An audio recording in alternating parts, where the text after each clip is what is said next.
What is up, everyone? Welcome back to another video today, and in this video we are doing the 76th installment of Retro Reviews.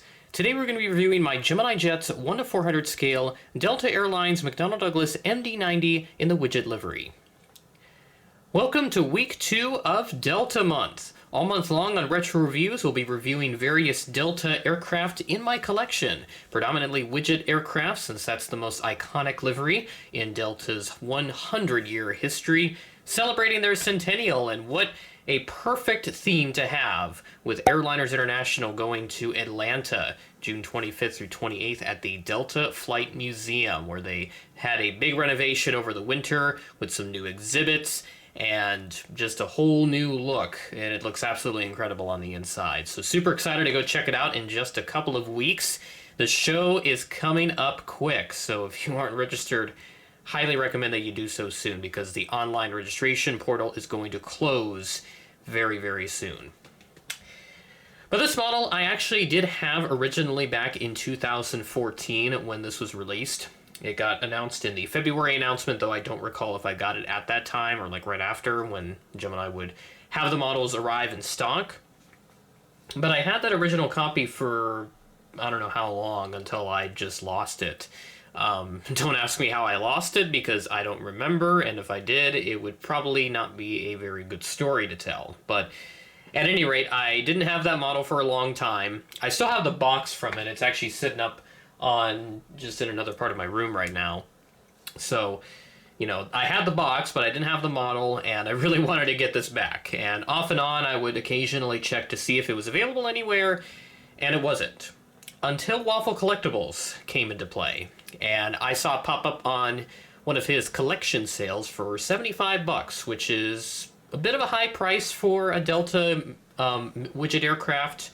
But honestly, it's right where it normally would be, because these widget aircraft are very popular in the scale, very much sought after. So 75 is actually probably a pretty good deal for one of these things, because I've seen other widget aircraft of this size go for a lot more at times. So I got it in March of 2024, right at the time when the whole craze of 747s was coming into Sioux Falls. I vividly remember that weekend when I went to spot all of that action, and then when I got home, this Delta MD-90 was there waiting for me. So let's move the model out of frame, and we'll go ahead and take a look at the box. So we have our Gemini Jets logo, made for collectors by collectors. Image of the plane, a Delta logo right there, and then the normal Delta logo with the Sky Team, McDonnell Douglas MD-90, 1 to 400 scale die-cast model aircraft. On the inside, there's the plastic cradle, and then there's also the pamphlet on the other side of the flap with all the information. You can pause to read it. And then bottom of the box with the standard Gemini Jets advertising. This side's got Waffle's database sticker, so that's how you know that this came from him. But it has a Gemini Jets logo, image of the plane, aircraft type.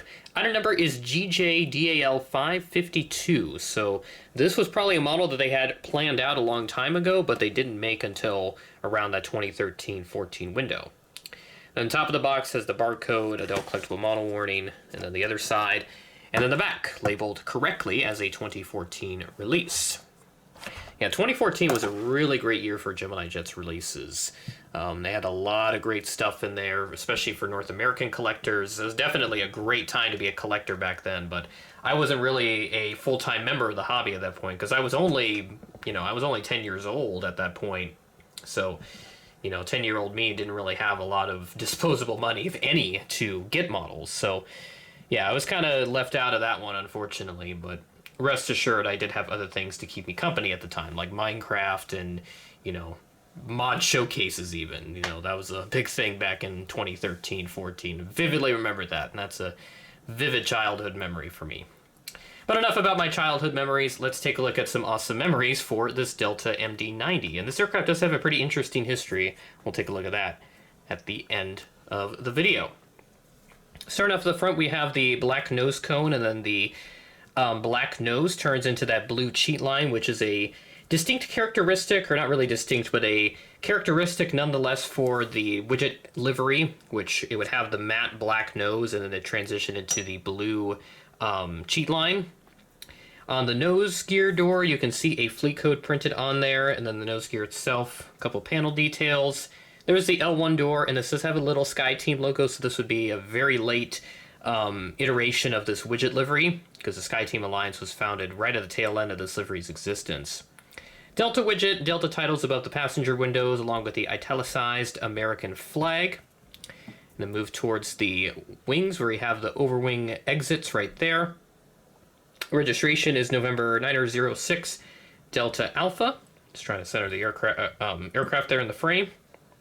Rear boarding door, there's the Delta Widget on the engines, and then also on the tail, which does have a fleet code right there, 9206, and then it says, if I remember right, I think it says like MD-90 McDonnell on there for McDonnell Douglas.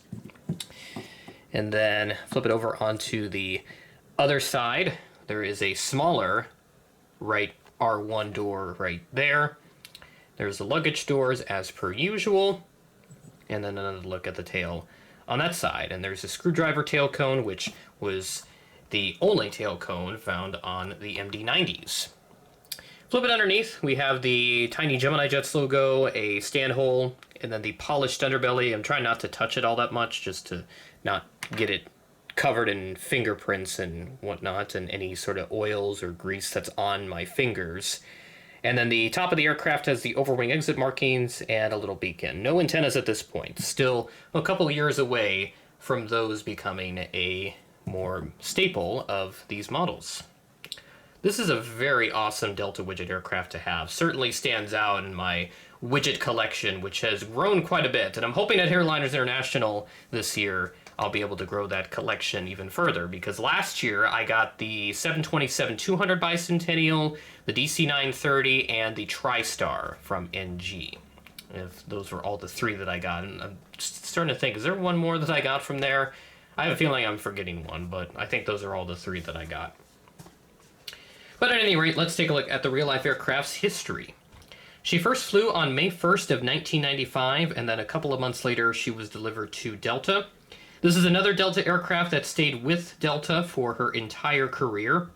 She started off with the Widget livery, of course, from 1995 to 2004. Then she went straight to the Delta Flot livery, because these Delta MD-90s, they never wore the Ron Allen livery. I think that was the only aircraft type that lasted beyond 2001, so this is excluding the TriStar, that did not wear the Ron Allen livery. So she went straight to Delta Flot in 2004, and then was repainted into the current livery sometime around 2011. I couldn't find any photos of 906 Delta Alpha in 2011. By 2012, she had the current livery applied to her. And while with Delta, she did have a gear-up landing in 2006 at the Denver International Airport. There was a problem with the nose gear. It did not lower, so they made a pass-by of the air traffic control tower, which confirmed that the nose gear did not retract, or did not lower. It was still retracted into the gear bay. So they had no choice but to land the aircraft without the nose gear down, and thus substantial damage was caused to the aircraft. And based on the NTSB reports, the probable cause was determined to be a fractured nose gear assembly spray deflector. So a major problem there that resulted in the nose gear not lowering for landing. And around the same time, too, coincidentally, Herpa released this aircraft in the Delta Flot colors in 1:500 scale in August of 2006. So just another note there for this aircraft. And of course, after that incident, she was repaired, returned to service, and the aircraft was stored in 2019 and then scrapped in 2020, not long after the MD-90 type was retired by Delta. And that'll do it for this episode of Retro Reviews. Come back next week where we have a very exciting Delta model to take a look at in this series. The first of this type in this series as well, which I'm very excited about. With that being said, that is the end of the video. Thanks for watching, and I will catch you in the next video.